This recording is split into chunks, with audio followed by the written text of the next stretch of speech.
naman sa inyo ngayon is yung mga capacitor ng air conditioning.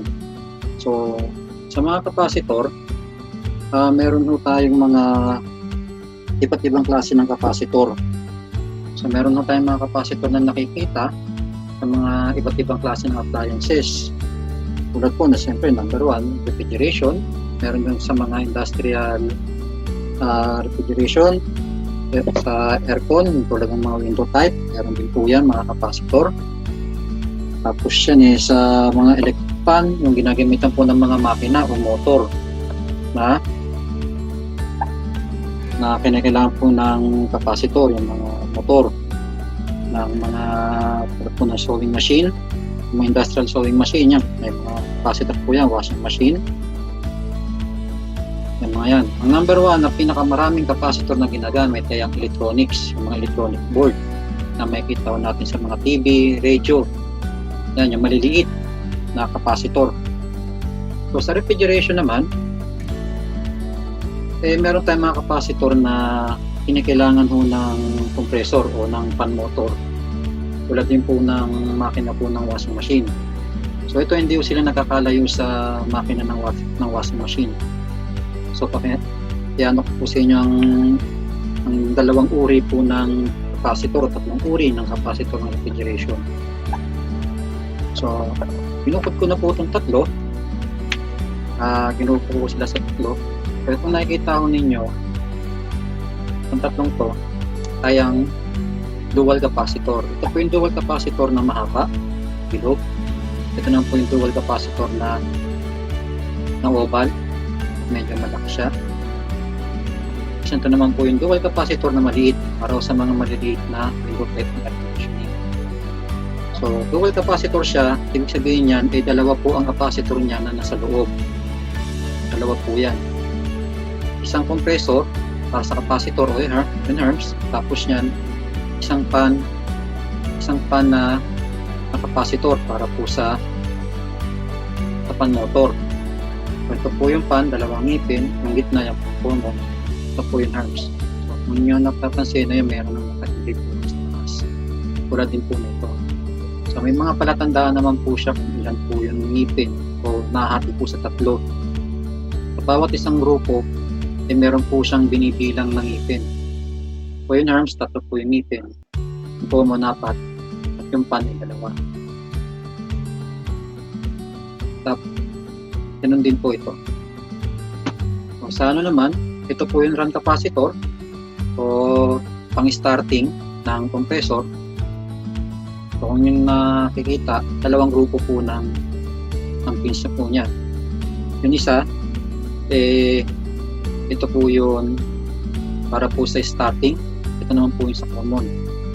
So, kung may nakikita ko kayong mold dito o yung nunal, so kung nakababa po siya, kung asan po yung common, doon po siya. Ibig sabihin yan, ito po yung kung kaliwa, ito po yung common. Kung itinaas mo naman, kung asan yung pinaka-mall niya, nasa kanan, yung common. So kahit saan po mapunta po itong reference sticker niya, kahit dito yung mapunta o dito, basta't meron nung kayong nunal, tapos yung parehas po yung ngipin niya, 3-4 po sila. So wag po kayo malilito. So, tulad na ito, wala po siyang nunal sa ibabaw, pero ang palatandaan po niya ng common is 4. Tapos siya ng starting capacitor po niya, 2 ang ngipin. Kahit na nung mapunta to, basta natatandaan ninyo yung bilang ng ngipin sa isang grupo. Ito naman po yun, pan capacitor. So, tulad niya, may pan. Kaya iba naman po ang pagkamul po niya. So, dito. Yan. So, napapansin ninyo, may nunal din, pero ang common po niya ay nasa kanan. Ito po yung pan. Tapos yan, yung return po ng pan, ito yung common, ito yung sa pan. So, 2 yung sa pan, ito yung common, 4. Pero yung nunal niya, kung yung napapansin, yan, tulad po na itong nunal na ito, running. May pagkaiba po sila. Iba ang nunal, pagkakanunal sa running, iba yung pagkakanunal sa running, iba naman yung pagkakanunal sa pan capacitor.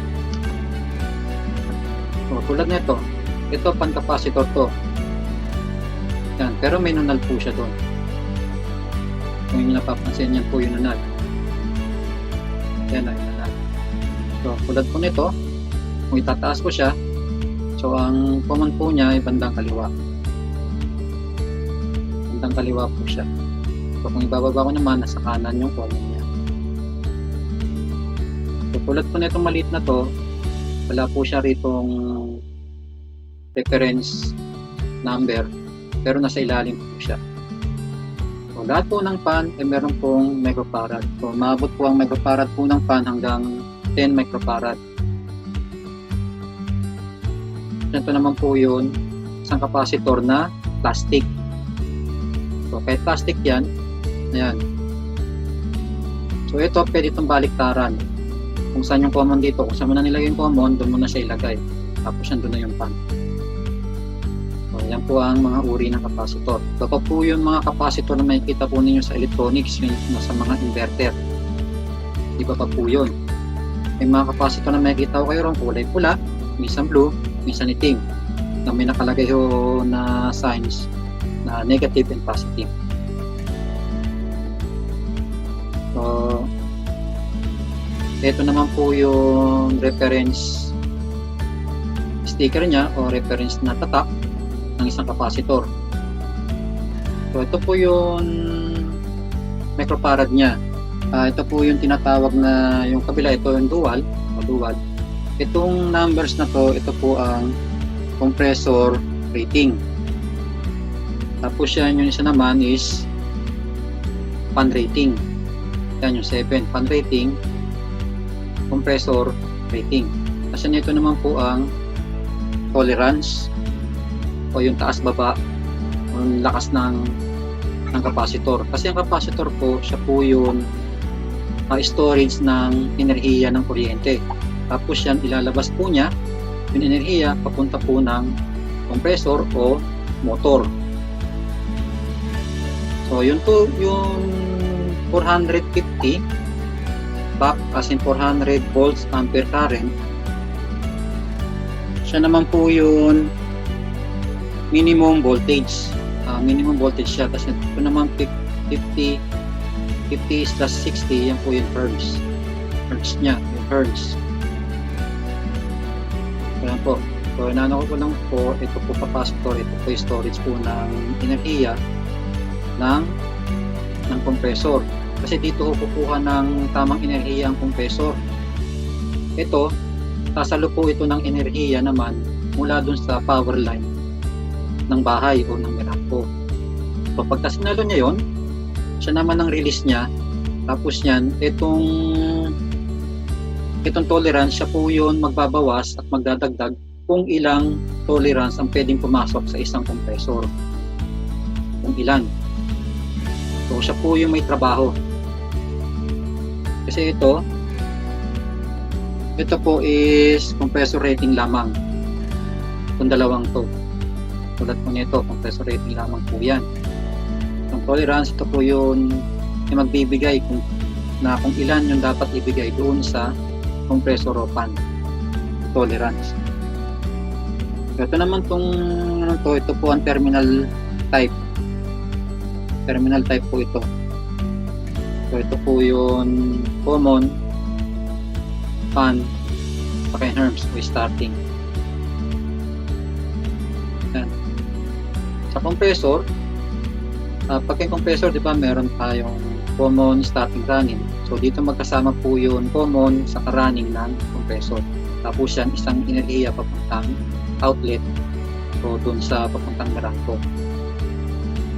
So ito po ang mga bagay ng compressor. So ito, dalawa po ang capacitor nito sa loob, isang herms at isang pang-fan. Kasi meron pong laman sa loob. Lahat po may mga laman ito.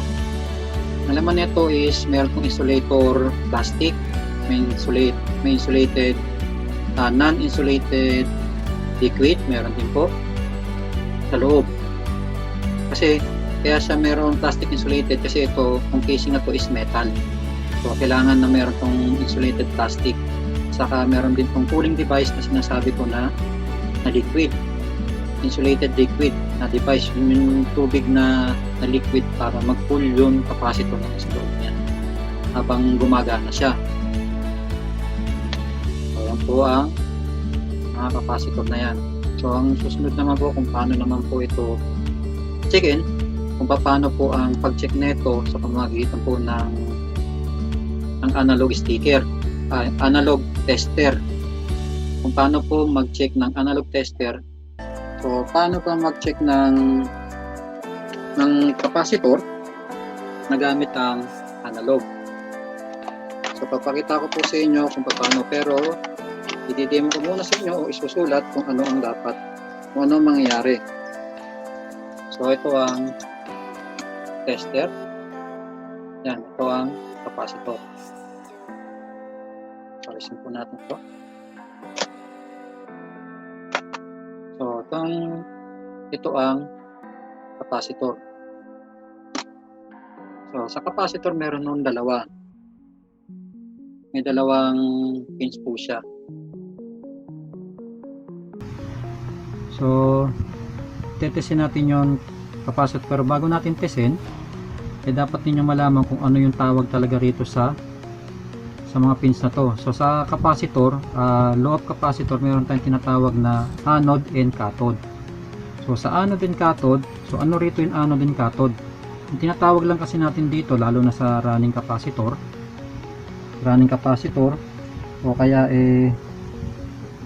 sa pan capacitor, may tawag po kasi rito.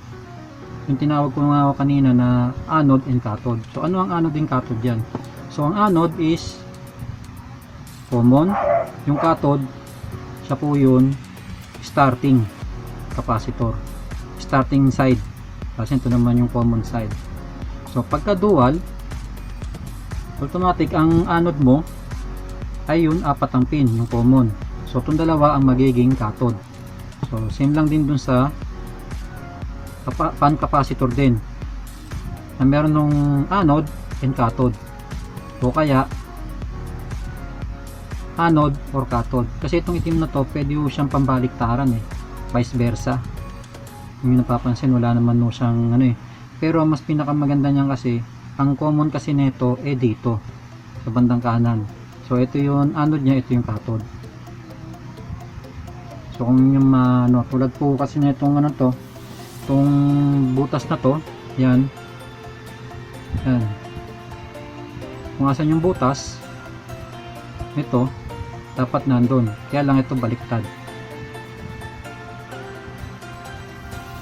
Pero wala naman masama rito kahit magkabaliktaran yan, kaya lang minsan may mga capacitor na pagka nabaliktad mo, ganito nangyayari, lumulobo siya, nasusunog sa loob.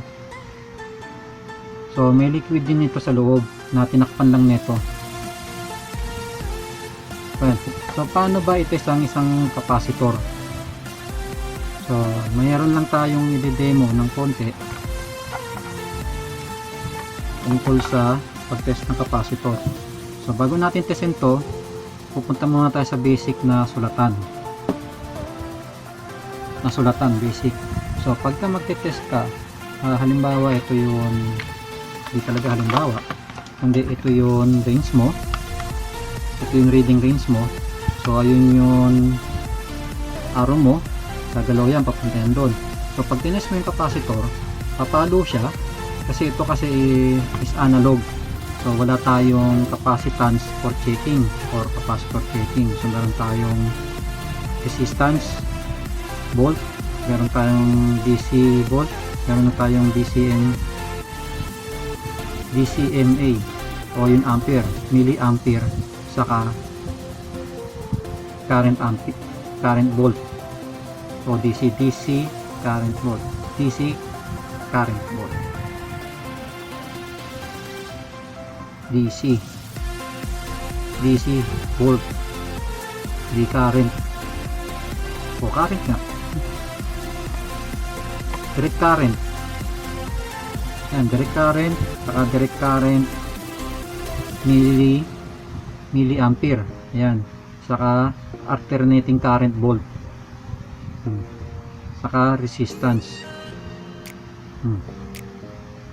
So pag check nyan, Itong dalawang test prod na to, ilalagay mo sa dalawang pins na to, paliktaran. So mangyari niyan, papalo yan. So ito ang mix doon. So dalawa tayo muna. So kung ito yung range o yung reading range,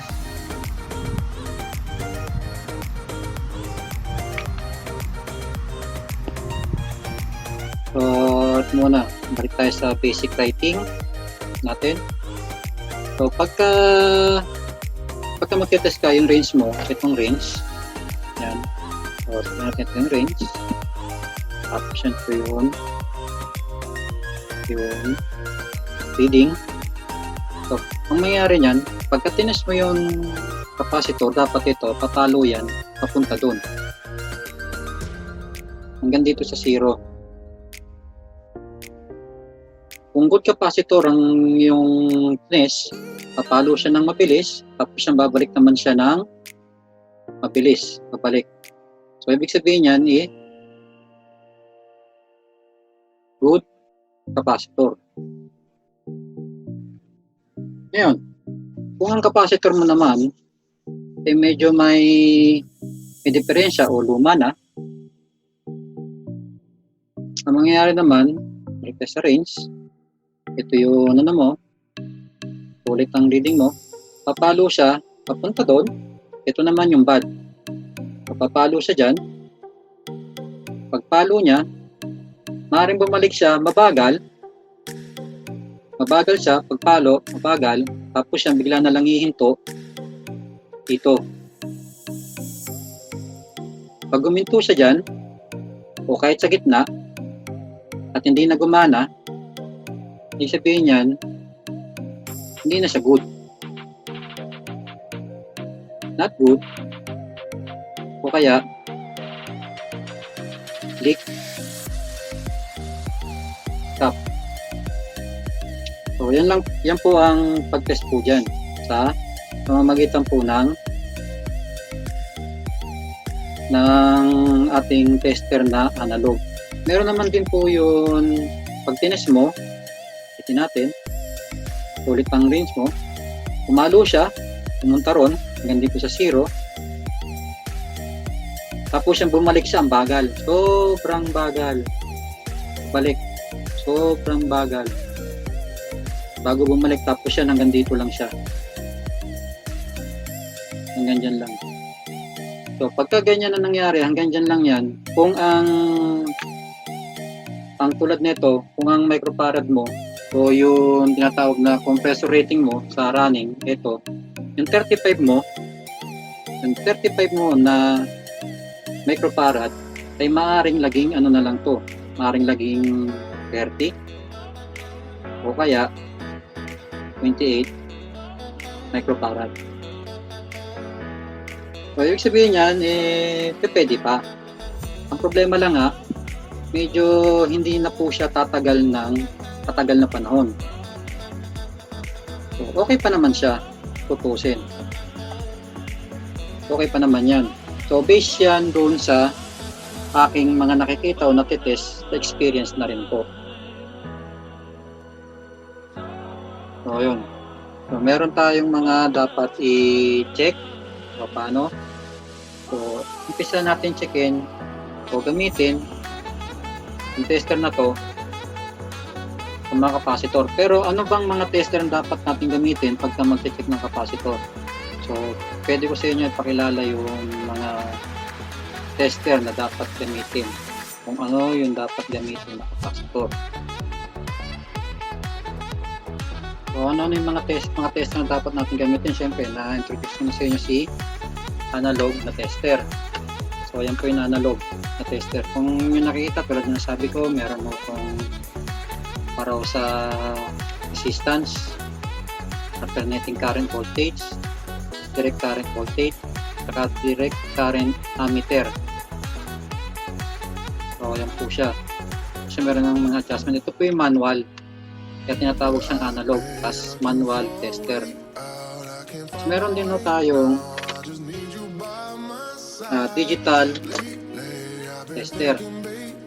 So, ayan po. So, yan ang digital tester. So, meron din siyang resistance. Bilang natin sa 200. Tayong resistance. Meron din mo tayong amps, alternating current, static current, saka milliampere. Ayan po. Kasya ng next, meron din tayong, ito yung ginagamit ng mga technician, yung isa kanina ginagamit din yun. At naman ito ginagamit ng mga aircon tech. So ito ginagamit din ito ng aircon tech as in clamp ammeter. So meron tayong voltage, direct, tapos yan alternating ammeter, tapos yan Hertz. So yung Hertz na yan. Tapos yung meron din yung yan, resistance, saka pang diode. So meron din tayong detector. Ito ginagamit ko ng detector pagka yun nagbabarena. So nagdi-detect ito na pag nilagay mo ito sa pader, iniilaw yan. Kasi pag umilaw yan, ibig sabihin niya meron pong enerhiya na dapat hindi tamaan pagka nagbabarena ka. So ito lang maganda sa clamp ammeter na to. Meron iba't ibang klase ng clamp ammeter. May mga clamp ammeter na malalaki. So ibang klase, ibang model naman to ng clamp ammeter. Kasi meron din ho tayo kung sa mga tester natin, halimbawa tulad po nitong tester natin ay analog, wala po siyang pang capacitor na tester. Sa itong ating digital. Yan. So ito rin po, itong clamp ammeter natin ay wala rin po ito. So itong mga to, itong tatlong to, ang pag-test dito sa ang pag-test ng capacitor sa tatlong to ay ano lang, continuity o deflection.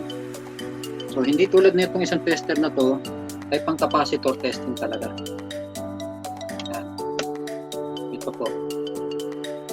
So ito ang ginagamit na ngayon ng ibang technician kasi kaya ka nagtatrabaho bilang isang technician para makabili ka ng mga magagandang gamit para hindi ka magkakamali sa pag-test. Kasi minsan mga ganito, pagka deflection lang ang tinitingnan mo, tapos yan tulad na itong digital na to, tulad na sabi ko o yung ginawa ko kanina, so ang kung deflection lang ang titingnan mo rito, magre-reading siya as deflection lang.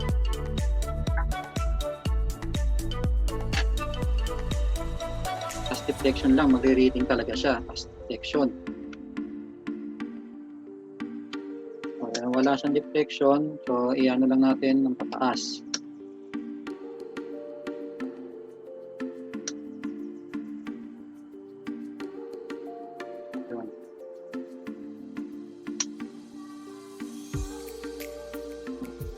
So 2K, so wala siya.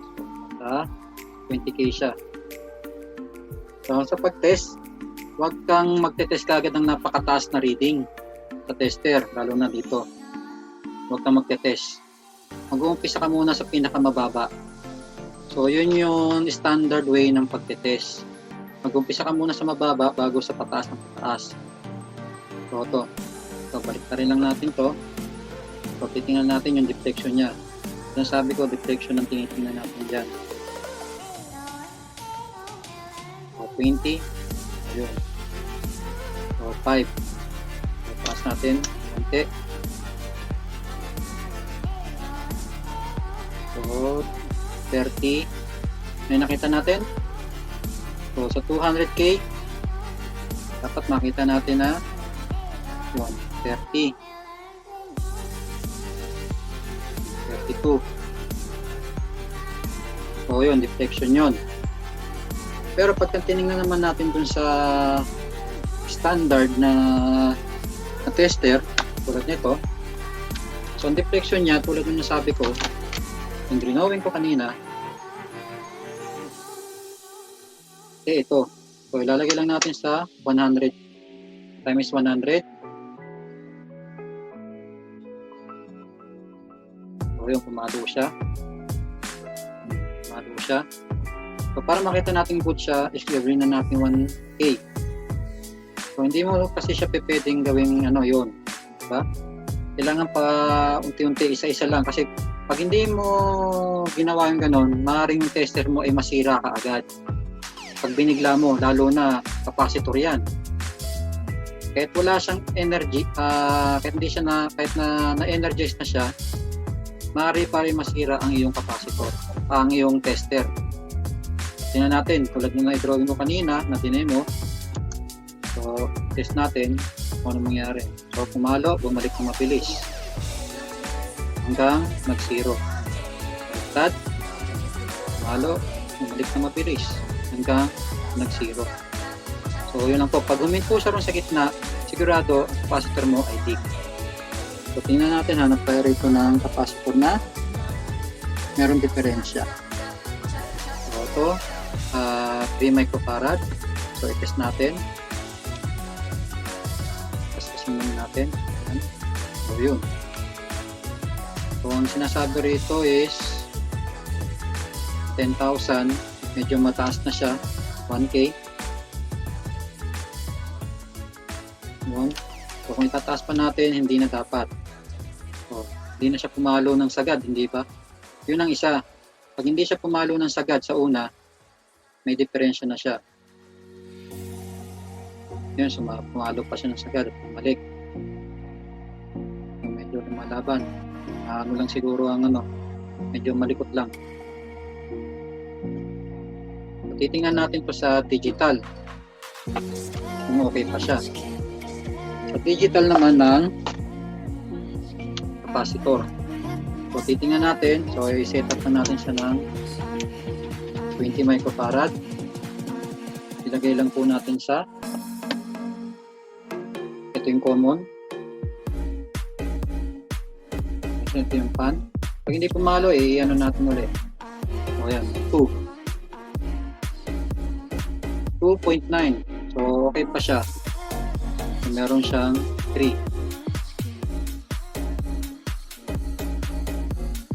So, ito yung kanina na test natin. So, testin natin siya. Ano mangyari? So, dahil lang 20, dahil lang 30 siya. So, hanapin natin yon. Hindi natin sa 35. So, 200 microfarad. Dahil 35 siya. So, medyo mataas siya.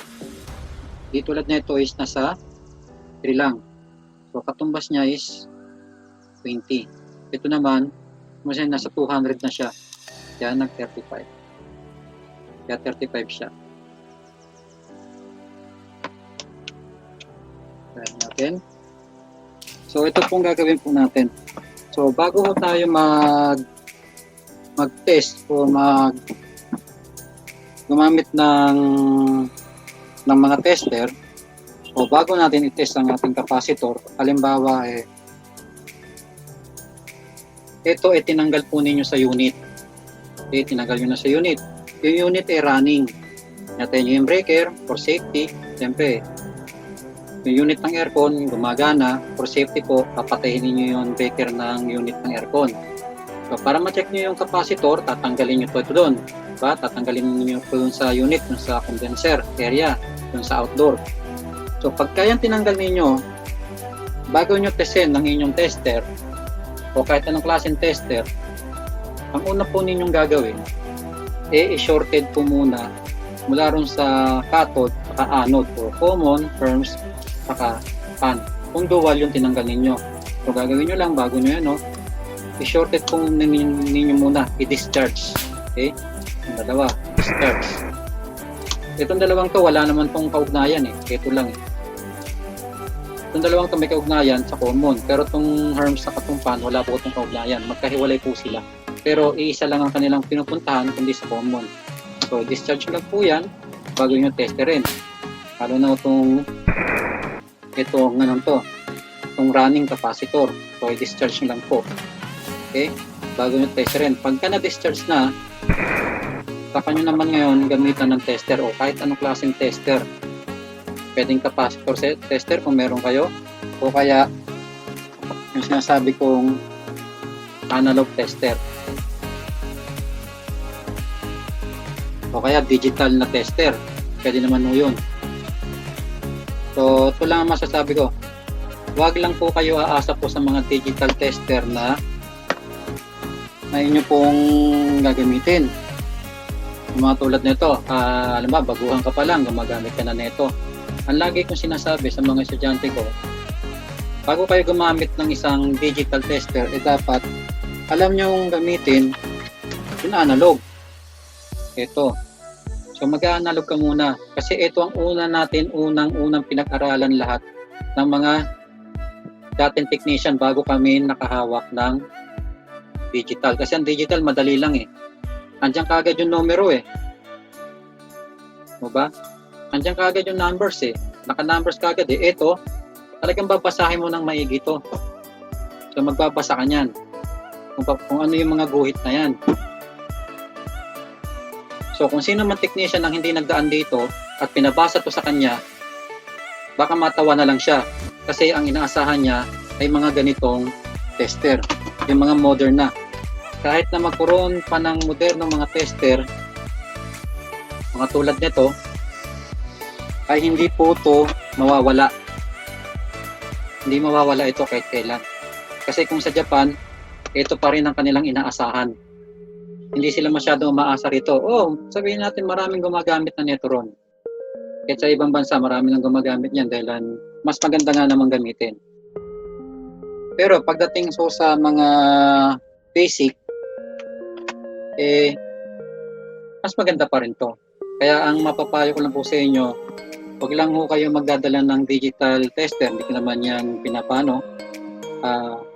Gamitin nyo pa rin, pero magdala pa rin ho kayo ng analog tester for safety. O yung mga safety na maaaring mangyari kasi maaaring ito malobat, at least meron kang reserva. At alam mo kung paano mag-test ng capacitor sa analog. Hindi ka lang didepende rito sa mga digital. So, yun po. So, ganun lang po ang pag-test ng ng capacitor. Pagtanggal sa unit, i-discharge na muna gamit ang mahabang Phillips screw o flat screw.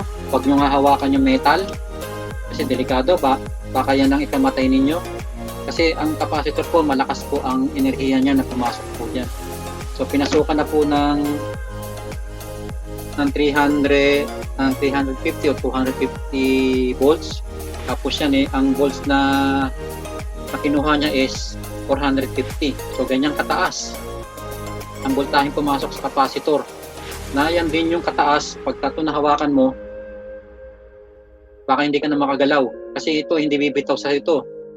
Pagka na-shorted mo yan, pagka ikaw mismo ay natikit yan, hindi na bibitaw yan. Maaari ka na maputulan ng ugat niyan o nerves sa iyong katawan. Kaya pagka mag-shorted ka, hawakan mo yung non-insulator na handle, tapos yung shorted mo. Dalawa. Okay? Paminsan, ito, hindi namin hinahawakan ng walang guwantes. O dapat magkagwantes ka pagka tinanggal mo sa unit. Kasi minsan, yung body nito, pagka shorted na sa body, pati body meron. Pati itong casing meron to. Kaya pagka nilalagay itong plastic na to, itong insulator plastic na to, talagang nakalagay yan dyan. Huwag niyong pupunitin. Okay? Huwag niyong pupunitin to. Hindi required na punitin yan pagka nilalagay sa unit. So, bayaan mo na siyang nandyan yan pag nilagay sa unit. Kasi ito, insulated to kaya siya may plastic nga In-insulate niya yun para hindi mag-ground yung nahawak. Kung walang guantes yun, magtatanggal. So, yan po yung mga safety na dapat ninyong tandaan, ha? So, huwag niyong tatanggalin yung plastic. Itong insulator, plastic na to, yung nakabalot sa casing. Kahit na meron tong insulated plastic pa sa loob, huwag niyong aasahan yun. So, dapat huwag niyong pupunitin tong insulated plastic na cover ng casing ng capacitor para hindi kayo mag-ground kung sakaling ito grounded na. So, isa-isa lang yung pag-adjust ng range ng inyong tester kasi baka masira ang inyong tester. So tulad nito, balik tayo rito, dual, titisin natin yung dual. So nag-umpisa ako sa times 1 para makita natin, so wala. Lagyan natin times 10. Yun siya. Yun, pumapalo siya, gumagalaw siya. Didiptek. So wala sa pan. So lagyan natin ng times 100. So meron, konti. Para makita natin na talagang papalo siya ng todo. Yun, pumalo at bumalik ng mabilis. Sapagkat kasi ang capacitor natin ay bago. Yan. Yun, no? Tapos yan sa common and pan. Yun. So sa common and pan, itong 7 ampere farad kapasitan. 10,000. So, gawin natin 10,000. Balik tayo rito sa common and pan. Yung pumalo at bumalik ng mabilis.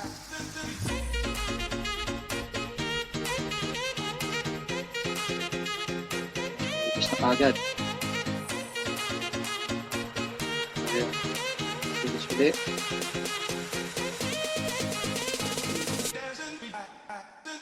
Yun ang masama doon kasi pagka analog, kailangan mong kaskasin yun, yung metal. Tapos yan, susunod naman na pag-test, ba analog ang gamit mo, pag-test mo naman, kailangan mo tong iano sa metal basing. Kung meron siyang grounded, kung grounded. Yan, kung grounded siya. So, wala naman.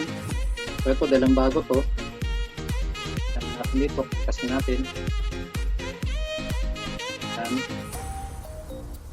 So wala naman. Kaya natin yun sa luma. Ito. So kaskasin lang natin konti. Tapos siyang kaskas dito. Kaskas dito, kaskas doon. Hanggang sa makuha natin yun kung may grounded siya.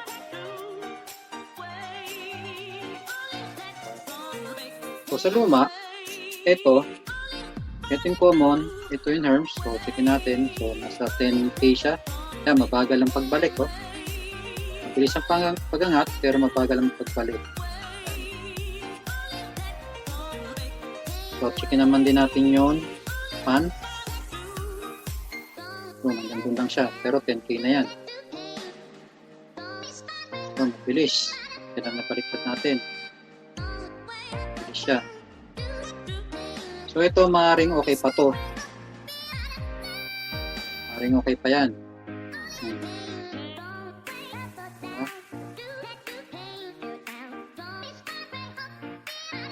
So para makita natin kung okay siya, kasi minsan kasi sa analog testing, makikita mo, okay siya, bumabalik siya. Pero titingnan mo rin kung bumabagal siya, pabalik, o kung mag-hap siya, na pabalik. So dito naman tayo sa capacitor tester. So, lalagay lang natin ito ulit sa gitna. So, ang una natin i-test ay yun, pan. So, test natin yung pan. Common to pan. So, buksan natin. So, wala. Yun. So, malaking M ito. Yung M, iba. Milli, farad yan. So, 2,000. So, wala. So, 200 microfarad, tingnan natin sa 20 kung ano nangyari. So, 2. So, yung pan, 2. So, maaaring ano nito, dahil malaki to, siguro ang pan nito ay nasa 7. Dahil malaki to, 7 o 8 yung microfarad ng pan. So, lagay naman natin sa herms. So, 200 microfarad. So, meron siyang yan, naglalaro. 23 microfarad. So, maaaring ang microfarad ng capacitor na to, nitong dual, ay nasa 35. So, hindi ito maaaring 30 kasi malaki to eh. malaki itong capacitor na to eh. Parang 35 ito. So, yan po ang pag-test niyan. So, binigay ko sa inyo mga differential ng pag-test.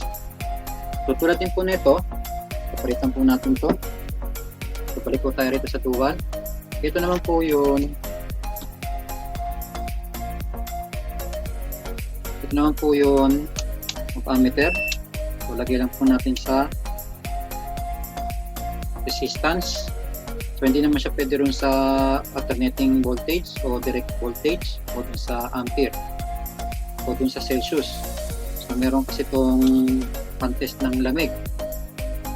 So, lagay lang natin itong test rod ng itim sa common.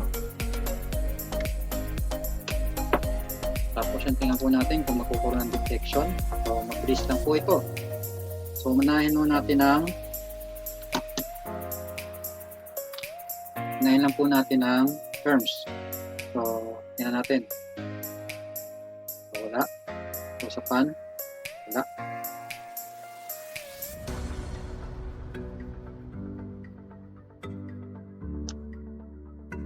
Yun, detect.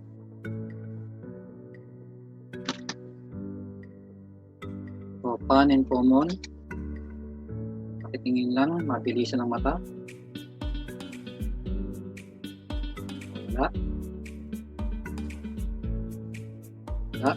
So, balik natin ulit. Tayo ulit sa pan.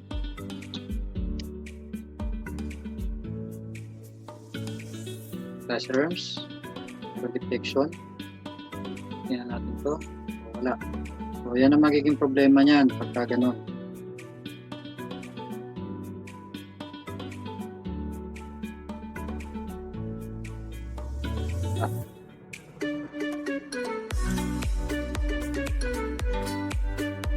So, yun ang ano niya. So, nilagay na natin dito. So, ito natin ulit.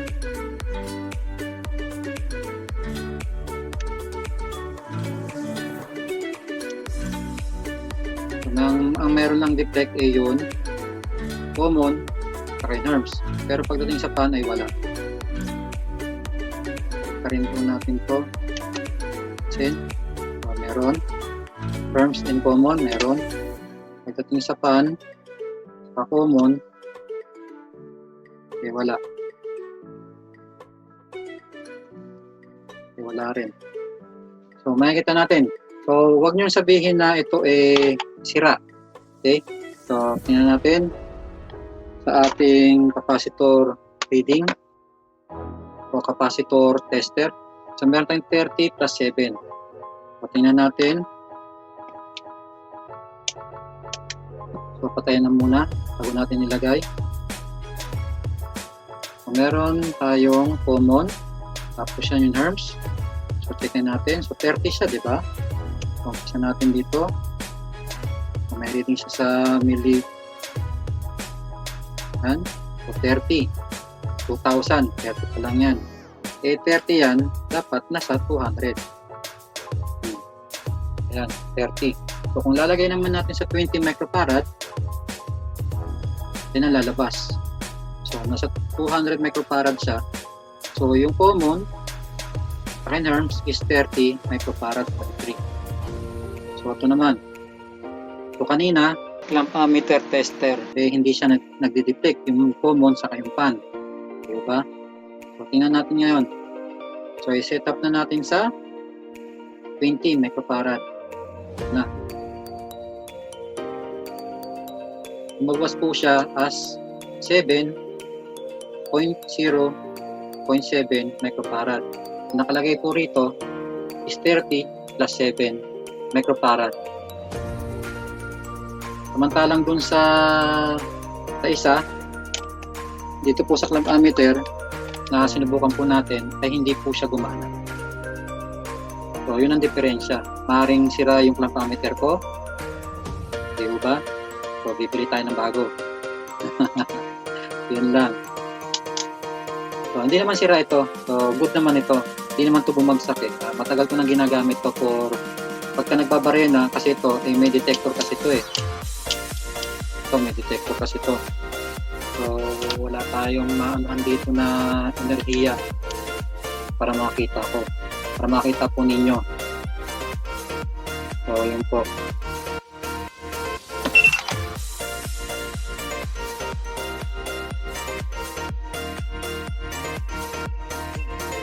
Rito. Yan. Ito.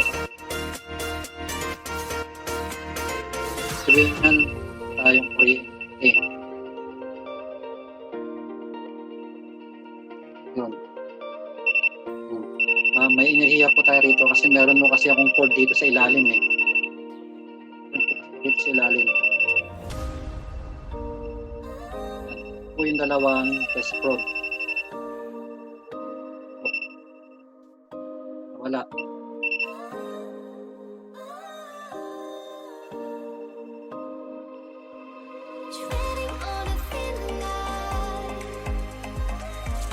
Yan po. So ito yung test pod po niya.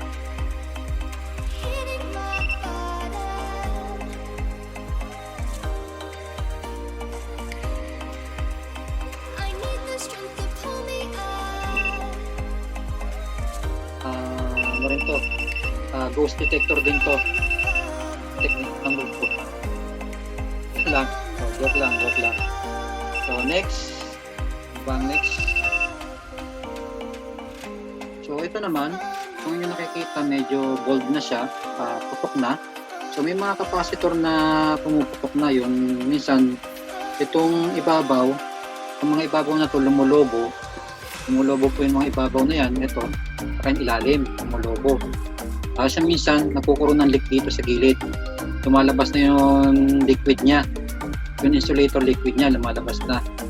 So tulad nito, nakakita na pa kayo ng capacitor na tulad nito na lumubo, tapos yan halos sumisindi sa gilid o kaya dito sa ibabaw, lumalabas yung liquid niya, tapos yan nag-spark. So ito, lumubo to. Yung tinest natin mga capacitor, so hindi na natin gagamitin yung analog. Naman. So gagamitin natin ito. So tingnan natin kung ano mangyayari. Kung ilan ang microfarad niya is 3 microfarad. Ginagamit po ito sa fan. Pati rin po sa electric fan o dun sa fan po ng compressor. O yung fan mismo sa condenser. So tingnan natin, set up natin po sa 20. So wala na, tumaas na siya. So yung 2 microfarad. So 0.0 siya. So wala. So busted na po siya. So ayan ang ano yan, hindi po siya madidetect. Ilang 3 microfarad yan, hindi na po siya madidetect ng kahit pinakamababa pang range ng capacitor tester natin. So wala na. So busted na siya. Meron din naman kasi na mga capacitor na hindi naman ito lumulobo tulad nito. Ito lobo na po ito, banda rito. Ito po sa Herms. Medyo lobo na po ito kaya ito na 23 ang reading natin dito. Medyo lobo na kaysa dito sa pan. Kasi meron kasi itong dalawang capacitor, isa banda rito. Kung asan yung Herms, nandun yung isang capacitor para dun sa compressor. Kung asan yung pan, nandun din yung capacitor ng pan. Maliit lang. So, naano kayo kung ano yung laman talaga nito. So, nasabi ko, meron itong insulator plastic. Ito yung metal casing. Tapos sa metal casing, meron po yung insulator plastic sa loob. Tapos yan, meron pa po yung liquid sa loob. Yung insulated liquid. O yung para mapalamig yung cooling device na liquid para dun sa dalawang capacitor. Habang ginagamit siya, siyempre umiinit yan. Meron siyang special liquid na nasa loob na insulated liquid o yung cooling device liquid niya. So yun ang meron po dyan sa loob. Pero yung pinaka-capacitor po nito sa loob nababalutan po siya ng anode saka ng cathode. Yung papel, nakarolyo siya na papel. Tapos yan, yun ang niya, yun ang makikita ninyo pag ito'y binuksan ninyo. So, tulad ng sabihin sa inyo, ito po ang anode, ang common. Ang dalawang ito ay cathode. Pero pagka running capacitor, kung saan yung common, yun anode. Ito naman po yung cathode. Ang common, ang anode, cathode. Yun, running tight. So yung cathode, asin yung firms, saka yung pan. Ito naman ng anode, pomo.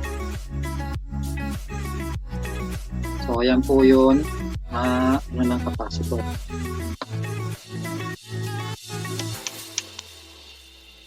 So, sa pag-test po ng capacitor, ulitin ko, magsisimula po muna po kayo sa pinakamababa. Okay? Isa pinakamataas, times 1 muna. Pagka wala, times 10. Pag wala, times 100. Pagka medyo nag-deflect ng konti, hanggang gitna lang, sabihin mo na siyang 1K. Dahil ang sinasabi po kasi rito is 10,000 AFC. Ampere farad current.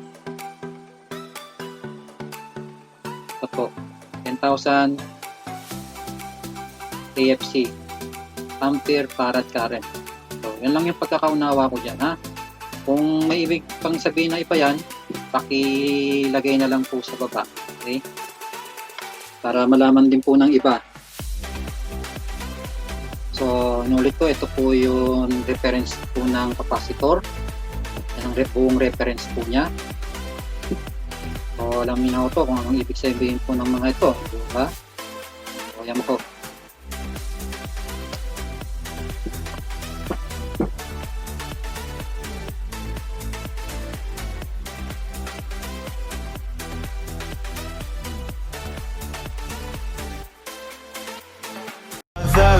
It's caught in the crossfire.